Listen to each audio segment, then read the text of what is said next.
What's up, guys? I'm Travis, and you're watching Upgraded RC.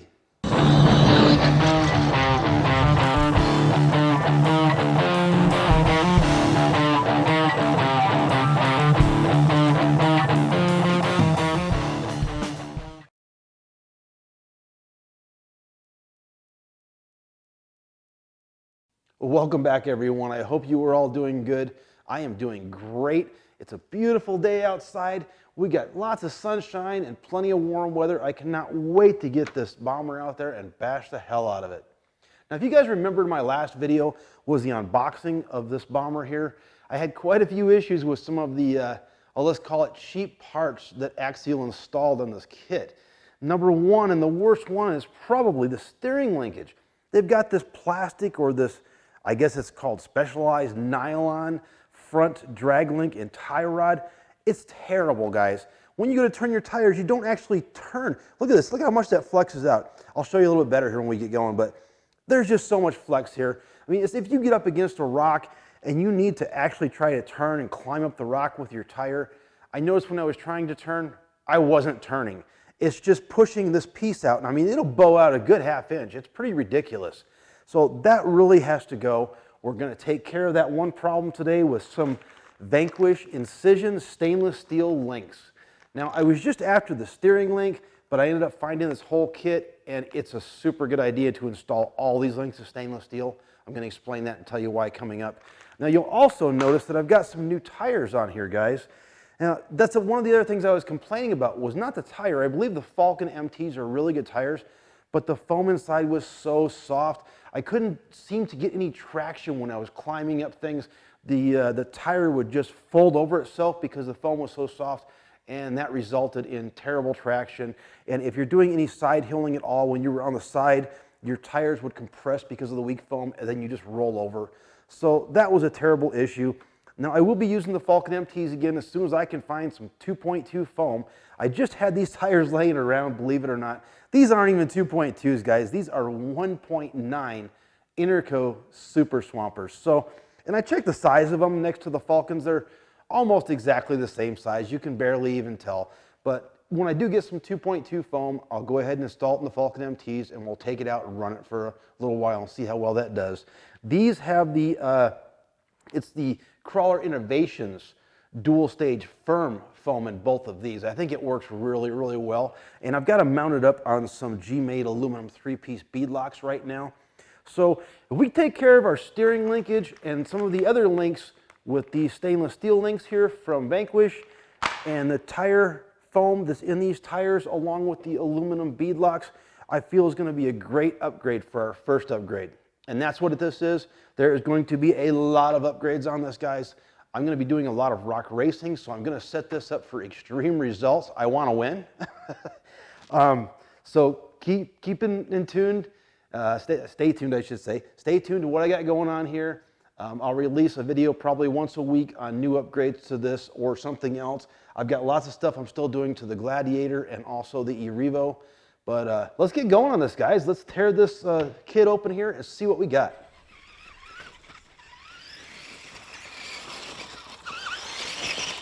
So for all you guys that want to know, these are the Vanquish Incision stainless steel link kit for the RR10 bomber.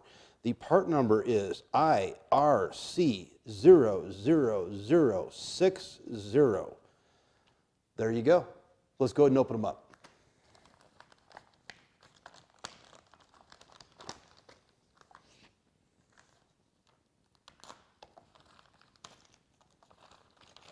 All right. Lots of plastic.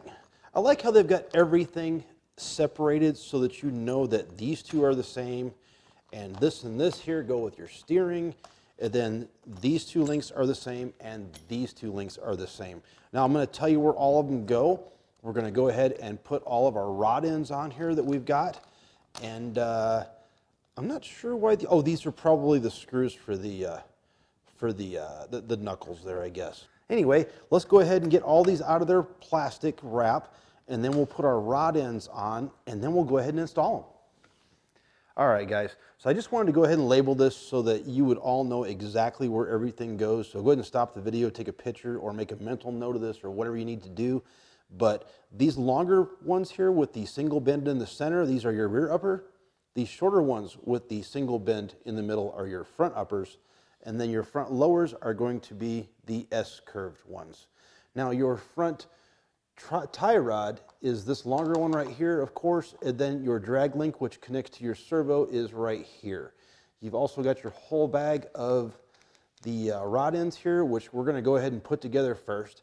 And these are all the same, guys, so you don't have to worry about where they go or which ones you should or shouldn't put together. Just go ahead and put them all together. If there happens to be an extra one or two in here, which I hope there is, we'll have some extras. We're going to start by putting those together. So guys, you got quite a few of these right here to put in as far as these little rod ends go. You can take and put this piece here, your little pillow ball, on something flat, and then put your rod end on top of it and push down with your thumb. It does work, but you'll notice that your thumb's going to hurt really quick. You got quite a few of these to do, so let me show you a little trick. Now there are probably a bunch of different ways to do this, guys, but I just use a set of these flat bill pliers, and what I do is I sit my pillow ball down flat, and then I put my rod end on top of it, like so, and then this edge right here, I'll go ahead and push on that edge. Oops, hold on. I go ahead and push on that edge gently, and it pushes it right in for you. There you go. No problems whatsoever. After you get these in, go ahead and move it. Make sure it's centered and it moves freely. There's no binding or no issues. Go ahead and do all those rod ends like that, or however you want to do it, whatever your trick is. So I bet you guys turned into pros after putting 2 or 3 of these on, huh? Not as hard as you thought. And there's a lot of links out there that are just like that. Just use a tool to pop them in. Don't ruin your thumb. Okay, so now that we got all those in, let's go ahead and start with our steering link, the larger one, and we're going to go ahead and just screw these on to our rod ends here. Once you get it going pretty good, and you feel like you're pretty straight, don't get it too crooked, but once you get it going pretty good, you can go ahead and you can stick an Allen into your rod end here like this, and then you can just go ahead and twist it around until it's all the way down. And guys, these, like I said, you don't have to worry about where these go. They're all the same. There's no direction or anything. Just go ahead and put the rod ends on all of these and take the rod end all the way until it stops. Now, by no means, okay, don't push it. Don't strip it out or go past the stopping point. Just go till it stops right up against the end of that.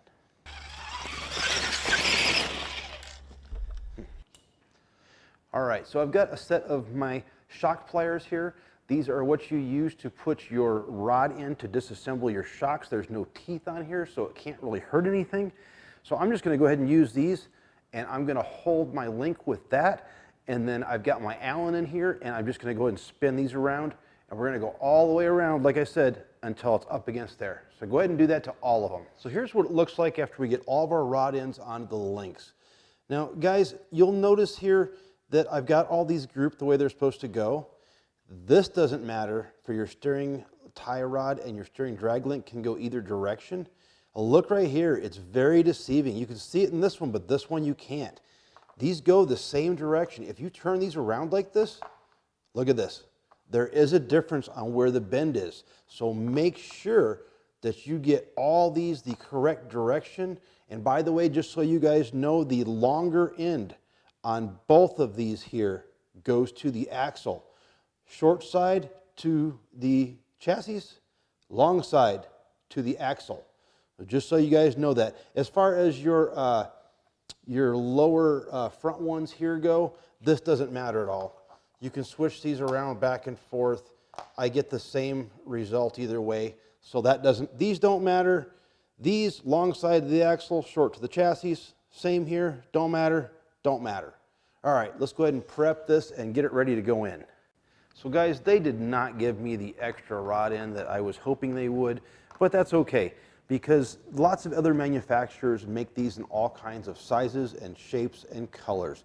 You've got long, medium, short, blue, green, black, red, orange, yellow. I mean, it's pretty much the world, whatever you want here, guys. And if you do happen to strip one of these out, I mean, it's not really a big deal. They're pretty cheap. I mean, this is $8 for 10 of these longer ones. I'm assuming the shorter ones would be even less.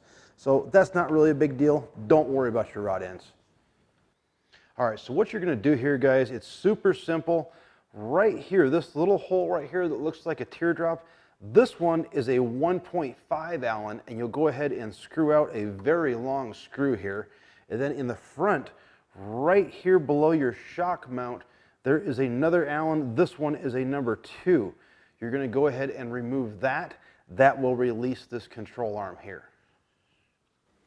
So here is our very long 1.5 Allen. This is what came out of this little teardrop shaped hole here. And then here is our 2.0 that came out from just below the lower shock mount on the front. Now something I wanted to show you guys, these links here that go on the lower front, these are the ones that have your S curve in them, okay? I want to show you the orientation of the rod ends here needs to be up. So the easiest way to do this, guys, if you take and put your S bent front lower link here flat down so you can see the S, then what you want is you want your rod ends, you want the orientation of them facing up so that when you're setting it in the vehicle, it sits like this. Oops, it sits like this and not like this. Here, let me show you. See, we're looking at the front, this one here on the front. I've already got it installed. At first, I thought that these might have went in straight up and down like this or like this. I was trying to figure out which side was going to give me the most clearance, but they do not go like that. You've got a really short section here between the two mounts on the chassis and a lot longer here on the axle. That's why you get this S bend out of it. So what you need to do is mount the short side here and the long side here. So that's the way they should look. Your rod ends should be up and down when this is laying flat, not like that. Now guys, your upper links, both front and rear, are going to be a little bit more difficult to access. It's not terrible. We're going to show you exactly how to do this. Okay, so what you're going to do is you're going to take out this Allen, and this Allen right here. Let me zoom in just so you guys can see exactly what we're talking about. Okay. See these 3 Allens right here? You've got this one, and this one, and this one. You need to remove all 3 of those from both sides of your chassis. What that's going to do is release all of your chassis and the part of the lower cab from the cage, so we can physically pull this out to get to these lower links which are underneath here. Now to make this happen, we are also going to have to remove our shocks from either the top or the bottom, whichever place you want to. I think the bottom's going to be easier right here on this trailing arm. Will be easier to remove this one bolt on the shock. After you've taken these 3 out on both sides, then you can go ahead and physically pick this up, and we can go ahead and it'll access enough to get to these bolts. Now I don't know if we're going to have to pull the front shocks off as well to make this happen or not. We're going to try to just do the back.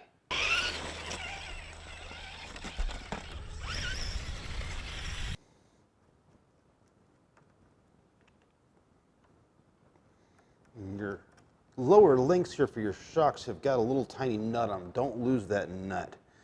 Okay, now we can release our shocks from our trailing arms here, and this piece here is going to pull up. We'll be able to get access to our other links.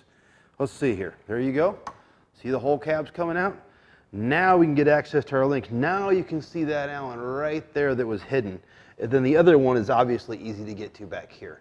So let's go ahead and remove both of these, and we'll put both the back in and set this back down and connect our shocks. And then we're going to do just the opposite for the front, or actually I don't think I have to for the front. It looks like we're going to have enough room just by doing the back. We can access that bolt right there and get to it with ease. So let's go ahead and change these out real quick and we'll put this all back together. So I wanted you guys to notice something. Right here where our upper control arm mounts to, I don't know if you can see that, there's 3 holes right here. 1, 2, 3. Well, from Axial, they've been using the center hole. You can see how that's kind of worn out. If you were to use the top hole, that would lower your car down to the lowest ride height there is. If you use the lower hole, that will raise your car to the highest ride height there is. Just so you guys know what's going on there. And then in the front right here, we have exactly the same thing going on, only there's only 2 holes. The stock position is the upper, and then like I said, in the rear, the stock position is the middle. All right, guys, so I got all the other links done. I saved the steering link for the last. I wanted to show you guys just how bad this one really was. This is what started all this problem. This is what made me want different links. So watch this here. Pay attention to this when I turn the wheels. Look at the flex in that. Look at how bad that is. I know that's supposed to help save some of your links and stuff like that, but that's just ridiculous, guys, because when you go to turn, you're not turning, you're just flexing. Okay, let's go ahead and replace this one. Now this is going to be the easiest link to replace, guys. Basically, you're going to take this Allen out here and this Allen out here. Don't worry about that one. And then the upper link that connects to your servo. Go ahead and take all that off, and that'll just fall off. Then when we put this back on, these are just going through this hole, and then on top of this, this is going to sit on top of this. That's why they gave us them longer bolts. So this will sit on top of that, and then that'll connect to your servo there. All right, guys, so now check this out. We've got our links mounted up. Remember how much flex was in the last one? Watch this.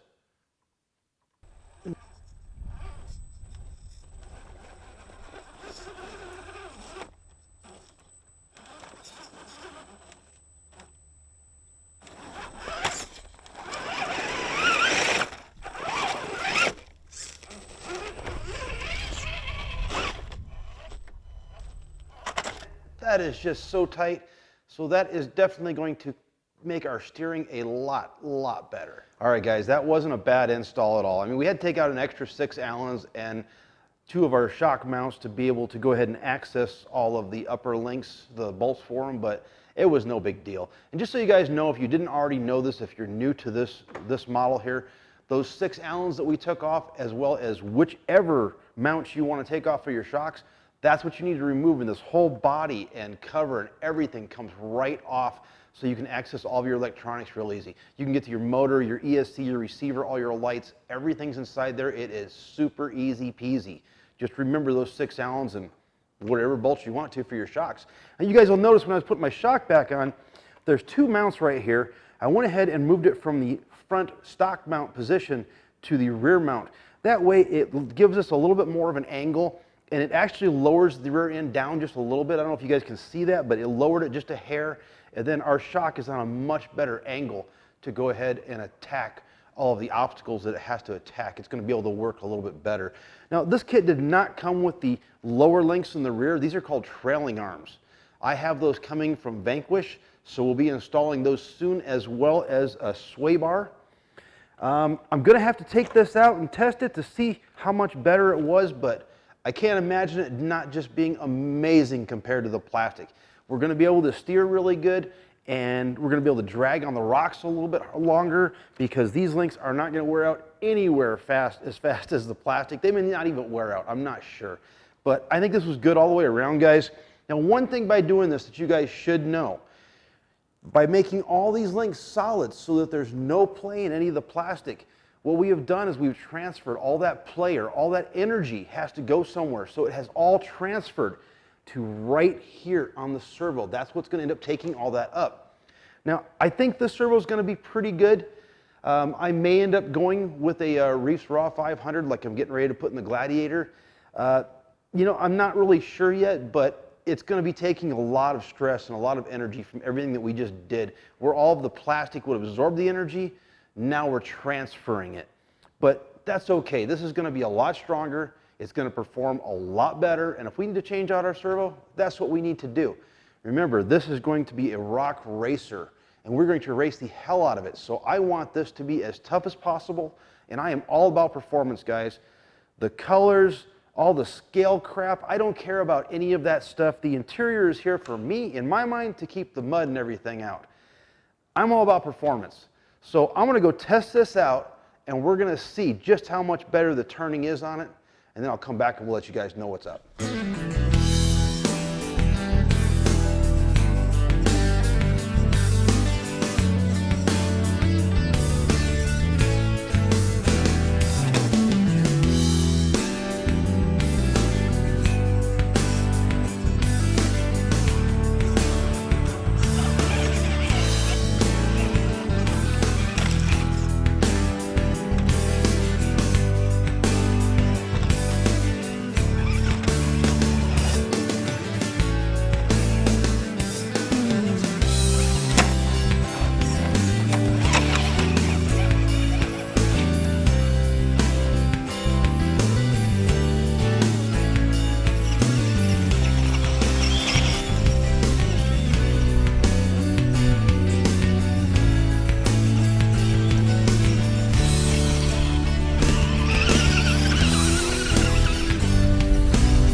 right, guys, so I went out here to my backyard and I bashed a little bit. I crawled a little bit on my crawler course. I tried to jump a little bit.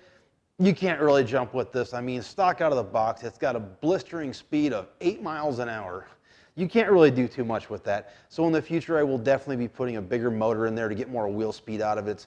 It's almost not any fun right now. It's a little bit too slow to do anything. But guys, as far as the links go, oh my God, I have steering. This is awesome. I can't believe how well that worked. It is 150% better on the steering than it was before. Now, on the first video where you guys seen me drop down into the hole, and I had I don't know if you noticed, but I had my tire up against a rock right here. Well, I was taking and turning my steering back and forth as much as I could here to see what would happen, and it actually moved my whole front end over. When I did this yesterday with the plastic steering on here, it would just bow out to no end. Ridiculous. It would bow out like a ½ inch. Now, as far as all the rest of the links go on here, amazing, guys. It helped out a lot. It gave this car a world of performance. It feels completely different. It's not even the same vehicle at all. So I think this servo's pretty good. It's probably going to hold up to it. I don't know for how long it's going to hold up to it, but it feels pretty good for right now. And if I need to, we'll drop a Reese Raw 500 or something in there. I'm getting ready to do that to the Gladiator anyway. So, you know, maybe that'll happen here soon. Now, I took my shocks and put them to the second hole here to give them a little bit more of an angle. That really did help out a lot. I don't know if you guys can see this, but the trailing arms and the links are almost flat all the way across the bottom, where before they had a little bit of a bow to them. So what that did was that dropped my center of gravity. So I have a better lower center of gravity now. I can climb a little bit better, and at high speeds, our blistering 8 miles an hour, I don't get all that wobble back and forth like I was getting before. It took some of that up. Now, obviously, when I get the sway bar in there, yes, it's going to take care of all the rest of that. And the trailing arms on the bottom, when I get my Vanquish trailing arms, that will help out quite a bit too. But I believe moving the shocks to the second hole helped out quite a bit. The steering links and all the rest of the stainless steel links, guys, thumbs up all day long. If you have a bomber and you have not changed out your links to the stainless steel or aluminum or something else other than this plastic, you are wasting your time. Your car is not anywhere near close to what it could be with these links. It really did change it that much, guys. Night and day. I would recommend these stainless steel links to anybody all day long. You know what? They're going to probably last forever too. I guarantee they're definitely going to last a lot longer than the plastic. Well, all right, guys. That's pretty much going to wrap up this video on our stainless steel links for the bomber. I got a lot more coming up. I just got some parts in for the Revo. I got stuff going on the Gladiator. So there's a lot more videos coming. Please stay tuned. You'll see everything you want to see, I promise. If not, please leave a comment for me. Tell me what you want to see. Tell me if I'm covering all the content or if I missed something or there should be more. So guys, I want you guys to go have fun. Go bash, go crash, go crawl, go jump, go play, go do whatever you do that makes you happy. But definitely, if you have one of these, get the stainless steel links. Guys, I am Travis. You're watching Upgraded RC. Until next time, which is just right around the corner, go have fun. Peace out.